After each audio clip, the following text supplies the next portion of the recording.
In today's video, we will go over how to change video device settings for the SkyBell HD in Alarm.com and on the app.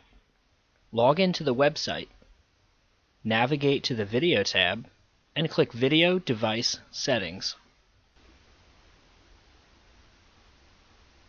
From the drop-down, select the SkyBell HD from the drop-down list and click on Video Device Info. On this page, you can name the doorbell, select the chime level, choose the brightness level of the doorbell's LED, select from a wide variety of color choices for the LED, and even set the motion sensor's sensitivity. Now, let's move on to the app.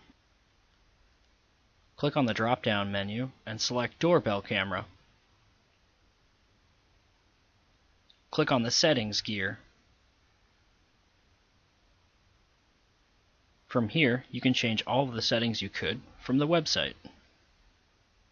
You can change the LED color and brightness.